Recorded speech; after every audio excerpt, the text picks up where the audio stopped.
Commissioners, will come back to order. The next item we have before us this morning is item 7. We have the tax reevaluation 2022. I'm going to ask if, before we hand it over to Ms. Young, I want to hand it over to the county manager and kind of let him introduce us today, and we'll go from there. Thank you, Mr. Chairman, Commissioners. I appreciate the opportunity. It's always fun when you do something every 6 years. You get to have kind of a new process every time. So this is our revaluation process. And let me just give you kind of a little background, then I'm going to turn to Leslie and Glenn, the experts here. So after the last reval in 2016, we were to go to a 4-year schedule, right? 4 years is a schedule in which you will see very little variance because you're doing basically finishing one reval and starting another one, Glenn. You can go up to 8 years, which is what the county used to do prior to 2010. In that instance, you see a longer period where you can have more variance in values over time, good and bad. So we were on this 4-year schedule, and 2 things happened. One was Hurricane Florence. Hurricane Florence happened, as many of you know. Lots of property in Craven County was damaged, and it was an inappropriate time based on the tax administrator, Ronnie Antry, and Glenn, and my analysis. We brought that before the board, so we delayed it. Then the second thing that happened was COVID, and that pushed us another year. So here we are, and Glenn and Leslie have done a great job preparing the schedule of values. I'm going to let them present it to you.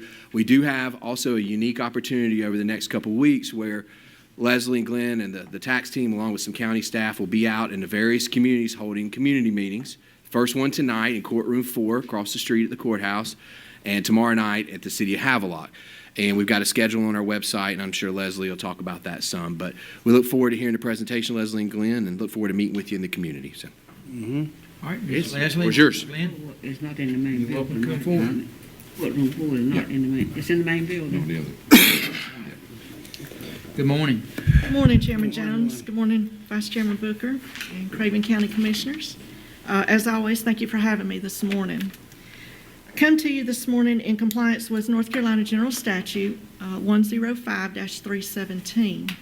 And the title of this subject is Schedules of Value, Standards, and Rules. Before I delve into the statute, I want to first piggyback on what Jack had to say about giving you a little background. And then I'm going to talk a little bit about what exactly is the schedules and why they're important. And then thirdly, what is the purpose of my being here this morning? Okay. Before I get started into the background, I want to go a little bit one step further and give you some background. You see, again, we have dealt with a 2016. We were to have a 2020, 24, and 28. And then Jack has just explained the reasons why we're a little off schedule, which is fine. But I want to bring your attention to that I want to commend the commissioners in 16 for implementing a 4-year cycle rather than an 8. And here's why. You see, in ranking of the 100 North Carolina counties. Leslie, stay to the mic. Sorry, I'm sorry, I get busy, sorry.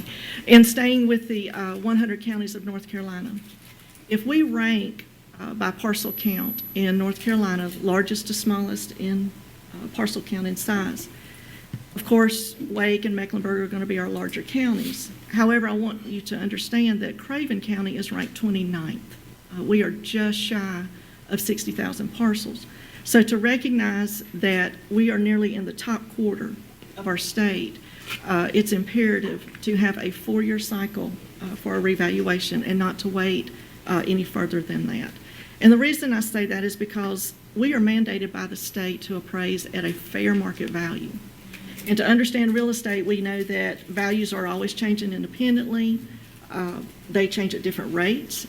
Even in our own county, we have different spots of our county that are going to change at different rates. So to capture a fair market value and to keep equitability among our county, it's very important to keep a 4-year cycle. So thank you for that. Before I get started on the book itself, and no, we're not going to read all 482 pages, but I do need to bring to your attention as well that I want you to understand in this revaluation, we have something very special. This is my 3rd county in which I've served in my career. This will be my 4th revaluation cycle in my career. And I need to let you know that it is an absolute treasure and, in fact, very unique to have someone like Glenn Jones on our team. Glenn is serving 31 years. This is his 5th countywide revaluation for Craven County. And I have very much enjoyed working alongside him because he brings to the table of knowing all the ins and outs of the county. He knows his data backwards and forwards. My uniqueness that I bring to the table is I have a diverse background. So Glenn and I have been in various conversations, some a little spirited more than others, but we have addressed a lot of the inefficiencies that we have come up with our experience. So with Glenn and myself, and one of the things that I really appreciate about Glenn is he's not just the numbers guy. He doesn't just put this book together. Glenn invests a lot in our appraisers on the staff. He takes a lot of time, a lot of dedication in preparing the appraisers for this revaluation. So if I had to describe this revaluation in one word, I would say it's solid. With my unique background, with Glenn's foundation, I think we are very, very well prepared for this revaluation. I want to talk a little bit, again, and Jack covered a lot of it there with the history, and then moving forward in what exactly is the schedule of values. It's a very simple answer with a lot of complexity behind it. But the simple answer is it's basically a manual, a handbook, and some may, more accurate word, be a toolkit for the appraisers to appraise the properties in Craven County with equitability. Now, I find that to be very important because as your assessor, I am charged by the state to appraise all property with fairness and equitability. And that's what this book ensures us. It creates consistency among all classes in our real estate parcels. When I talk about complexity, I'm going to give you just a brief snapshot of what I mean. Since January 1 of this year through August 31st, I ran a report that shows the number of sales transactions in our county. Now, not just any and all sales. These are sales that we consider to be good, fair market value, arm's length transaction sales. In other words, we can use these sales in helping us determine value for its neighboring properties. That number is just over 2,600 sales in 8 months in this year. All of last year, we had just over 4,300, and the year before that is approximately 3,500. So you can see we are very close for Glenn and his group to be analyzing, staying on top of these sales, applying these sales throughout the county of nearly 10,000. It's a very, very complex work behind this book, okay? Now, the second part I want to address is why is it important? Why do we even have this book? And it's, for one, that I addressed earlier, I am charged to assess with equitability, and that's what this book does. It keeps the consistency throughout the county. And thirdly, one of the things it does is it eliminates bias. It eliminates any what could appear to be favoritism.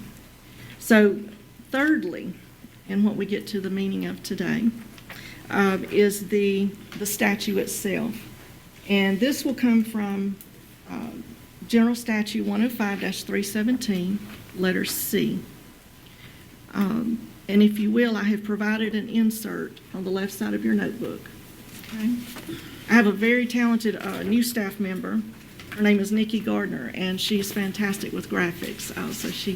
I very much thank her for assisting me with this. This is really what you want to keep in mind.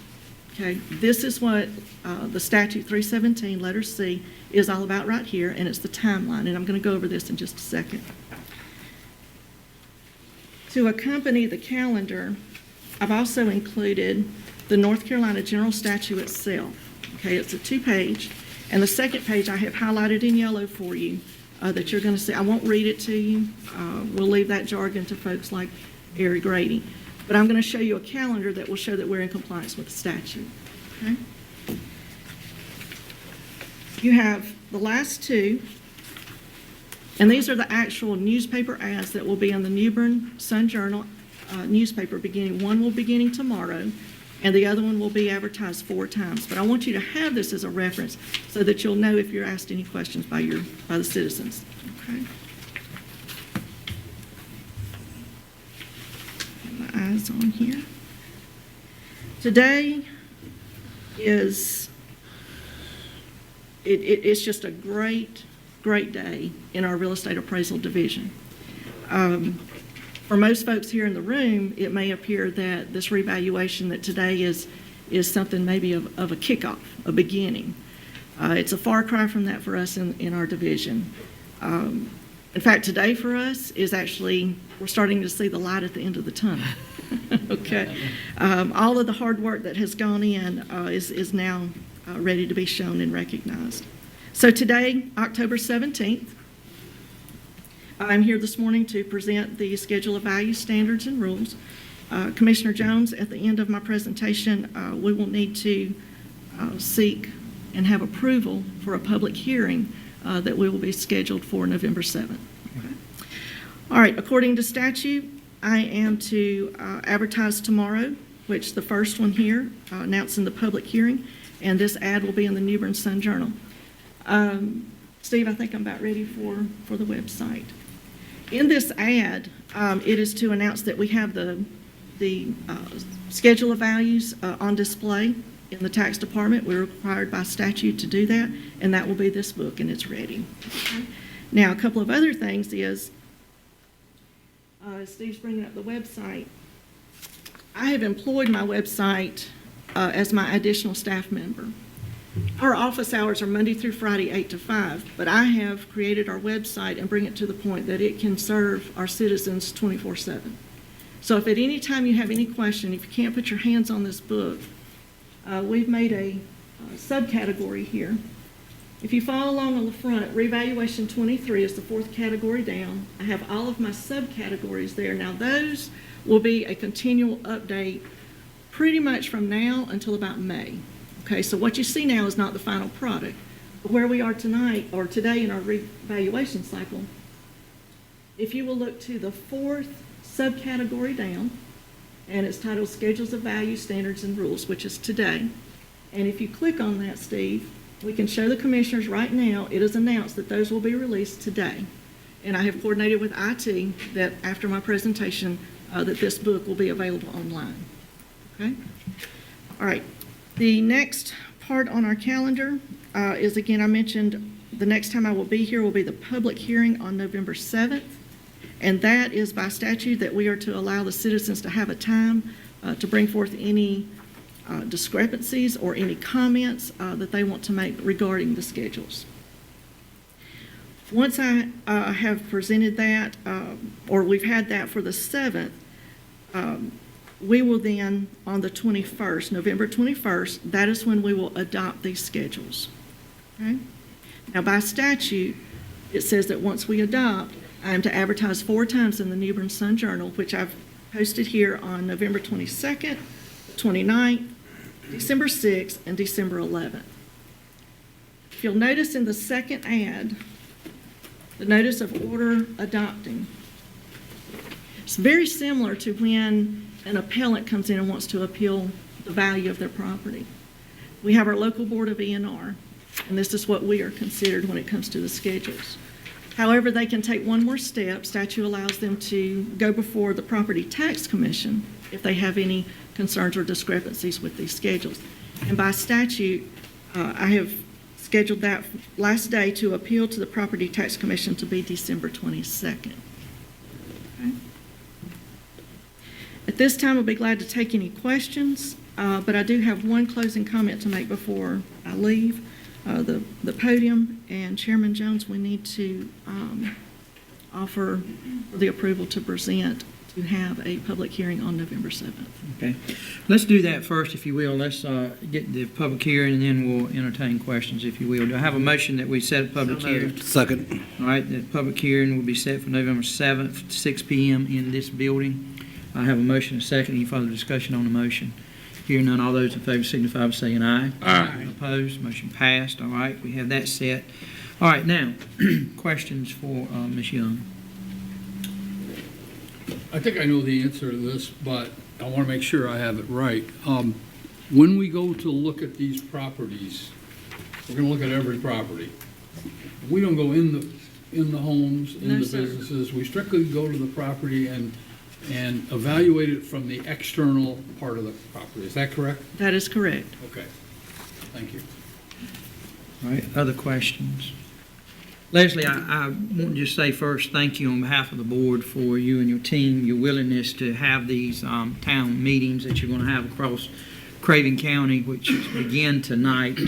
I do encourage any citizen that is watching us or media outlet to please make sure they go on the Craven County website and help us to publicize this. It's very important that our citizens, if they can, to participate in these meetings and hear it firsthand. I know you're probably going to say this during these meetings, but having been on the board, I think this is maybe my third time of reval. In years past, and I'm pretty sure you follow the same procedure, but I think in years past you've looked at communities, you've taken values within certain sections, and that's how you appraise those areas. And I'm just throwing out because, Glenn, you know, you were raised on my end of the county. You know, you got Dover, Fort Balmer Road, then you move over to Winter Green Road, and then you move over to Asbury Road. Are we doing that same thing in this schedule? We are. So, in saying that, let's go with Dover, with the Fort Balmer Road, and then you go all the way to Adams Creek Road. The percentage in change of these values for Dover Fort Balmer Road may be significantly different than that of Adams Creek Road. That's correct. Correct. And it's based on sales of that area over the course of how long are you looking at that? Well, we're looking back as far as if we don't have any good sales, we go back in time, but right now, as Leslie stated, properties are selling just like that as soon as they come on the market. So we have a lot of good sales. 2022 is our year to take sales out of. So we hadn't had to go back.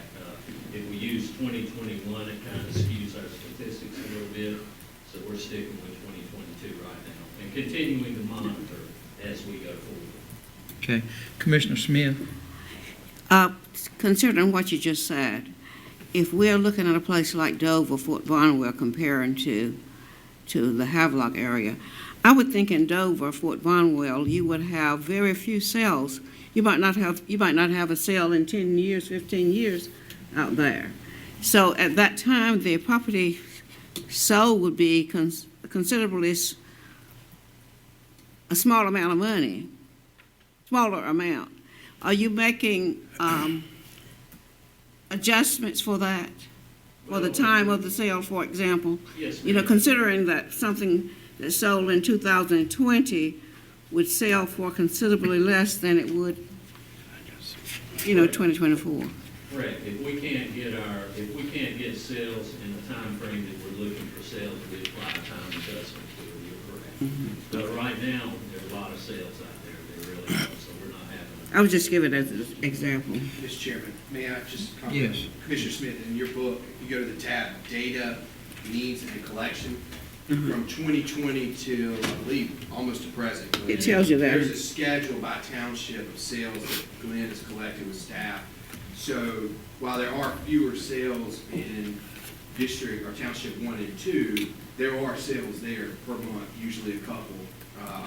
I don't necessarily have a road name on some of those, Glenn, but I think you're looking, and a lot of what you do is by neighborhood-like properties within a geographic region. So if there's not one inside the town of Dover, but there's one on Sand Hill Road just right outside, that might still be in the neighborhood. It gives us some data. Gotcha. Commissioner McCabe, you had a Dover question? Road, I don't know when it been so. Yes, in the Hollow area, down by the water there, a lot of people lost a lot of land. What kind of adjustment do they have on that one, for tax-wise? I say again. During the storms in the Hollow area by the Yeah, water, they lost a lot of land. on Hey, that. Glenn, if you want to, come on up to the mic if you don't mind. Just make sure everybody hears you. You're being put in the spotlight here. How would a homeowner adjust that tax rate? Well, it's done, I believe in North Carolina, it's a mean high water mark. So if they lost land and they got their property surveyed, I think that's the key word there, getting their property surveyed and bringing a survey into the county, because we have calculated, and Lou Valente, head of our GIS mapping department, would be better versed in answering this. But if you have an acre, and let's say the storm came around and washed out half an acre, obviously, if you contacted our office, we'd make an adjustment for that. That's not a problem. But as far as on the map, I don't know how that's handled, to be honest with you. But we've had numerous people call. We've gone down and looked at these properties and adjusted them for repair, if you will. And so we look at each property at that case as an individual basis. Because I know down there on Shader View Beach, they lost a lot of profit from the storm. So, But you know, it's interesting, and I'll comment on this. We really haven't seen, although all properties have increased in value, we hadn't seen a great increase in waterfront land, if you will. In some areas it has now, but in most it has not. But it's interesting that, you know, we got hit with Florence. We all lived through that. And right now, you wouldn't tell it in the marketplace, to be honest with you. thank you, Mr. Chairman. Glenn, did you have, yes, go ahead. I want to ask for amplification to make sure I understood what you were saying. If a property owner on the water, for example, lost a huge amount of property as a result of hurricane or storm damage, it is incumbent on the property owner to go down to the tax office and say, hey, we lost, a third of our property because it got washed down the news. Yes, ma'am. But it's the property owner's responsibility to do that. Yes, ma'am. And once we're contacted, we go into action. Okay. Meaning that we're going to make the necessary adjustments if adjustments are necessary. Right. That's good, thank you. I want to ask a question Good. that's not completely touched that. If a property owner loses, say, half an acre to the storm, is there any way that the property owner get any adjustment for that? I mean, any insurance? Are there any way, if you just lost that property? We adjust, I know you adjust the tax so you pay less, right? but there's no compensation for that loss, is that right? Well, I know that's not part of his job, but it's just a curiosity. I don't know how insurance relates to that. I will tell you, in a lot of the cases, particularly on the Neuse River, there was shoreline stabilization where the Corps of Engineers and FEMA, along with the county, came in and put some of it back, right? Some of the areas where Commissioner McCabe's talking about and other areas on the Trent, I don't know the answer to that. I would assume that, once you reduce the taxes, there's an insurance reduction, I'm assuming, because you got less property, right? So, I mean, to me, that's a complicated one, yeah. All right, I've got a list, but I want to hit on two real quick, and if nothing else, we'll move on. Commissioner Mark's district and my district is comprised of a lot of agricultural land. Right. I just pulled up looking here, the use value schedule. Now, are you using this use value schedule, are you using any numbers from the state of North All of Carolina? them. All of them are coming from the state? Yes, sir. Okay, so these are not our numbers, they're numbers that you're getting from them. Right. Present use value is they give us a manual, Okay. and we take those numbers straight out of that manual. Do you remember, if you don't, it's fine, I mean, what are you seeing here? I can't remember what it was compared to now, percentage-wise, you think is of an increase? Well, I don't know a percentage, but the top number, I think, was 1080. Okay, And you're now at what is it, 1185. Yeah, or That's- 1085 or something like that. So it's still, use value for anybody in there, or for anybody that qualifies, it's a good program. mean, I suppose a new trend we have now in North Carolina and seen in Craven County also is folks buying a farm, buying 10 acres of land, Right. 9 acres, whatever, and putting a horse farm on it, equestrian.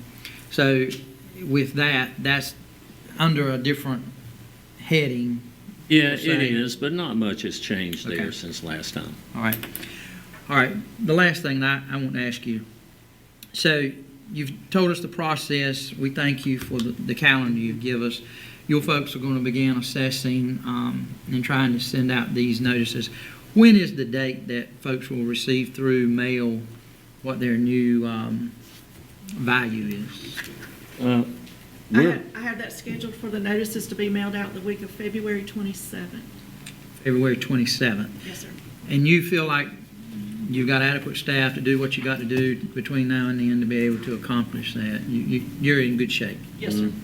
What we're doing, we like getting those fourth quarter numbers in because everybody right now, I don't know if you bought or sold property, but it's up. I mean, we're looking at, we have, in my tenure here, we have seen, I've seen properties go up in value, if you will. But this is a cost type deal. This is all generated. Not much land we're not seeing, and as Mr. Jones stated, in the rural areas, we're not seeing that big increase in land. What is happening out there is just as you noted, smaller tracts are selling. But the cost of homes, the entry level for new construction, I think is north of $200,000. So rising tide floats all boats. And you can see that in the cost of almost every property out there. I've just seen some that have blown my mind. But yet I have a good staff. We're conservative. We look at the numbers. We have outliers. You have some people that there's really no reasoning for them to jump so high, if you will. But those sales we look at really tough. And, we're going to have outliers on both ends of the spectrum. And we try to hit it in the middle and do it equitably. Vice Chair Booker. County Manager, it would probably be important, I'm sure this will come out tonight, but to people watching now, understand that if their property goes up in value, if everybody's property goes up in value, we don't reap, let's say the properties go up 20%. We don't reap 20% more taxes. You want to address that and how that's going to work? Right. So I like to think sometimes Glenn and Leslie have the hard job, which is doing the revaluation, but I think an equally hard part is once they set those values and I get a valuation number from Leslie, I base next year's budget and the revenue that the county will receive on that. So what the goal is revenue neutral, right? We get the same amount of money next year with the new values that we got this year with our current values, okay? And that's the board's decision. So I'll prepare, if I get guidance from the board, to prepare a revenue neutral budget, and we'll do that. If, there's some other thing, we'll have to talk about it. But we typically in this county go to revenue neutral. And that means that some people will probably pay more tax and some people will probably pay less tax. It's going to be properties right. go up a greater amount or a smaller amount. That's correct. But the bottom line is, we're not going to do this so that we can reap a whole bunch more. A lot of people are worried about that. They're thinking, Yes. oh my goodness, my house was worth $200,000, now it's worth $300,000. I'm going to have a 35% tax increase. That's not necessarily. No, sir. Our goal in this is not to make more money. Our goal is to value the properties equitably. That's the whole point of the project. I just wanted to make that point. Glenn and his staff, yep. There are folks that are nervous when they hear tax revaluation. Right. That's right. Okay, any other questions, comments from the board? If not, we thank you both. Yes, ma'am. Go right ahead. Sorry, I need to conclude with 2 comments, and then I'll be finished. Because I have you in front of me right now, I just want to give you a heads up. You'll be getting much more information as we get closer. On April 3rd, all of you, our Board of E&R, appraisal staff, administration, I have coordinated with Department of Revenue, Real Estate Director Doug Huffman. He will be coming in to review a 52-page manual on all about appeals. That is the date that we convene. And I thought that would be beneficial since it's been 7 years since we had a revow. We want to get started off on the right foot.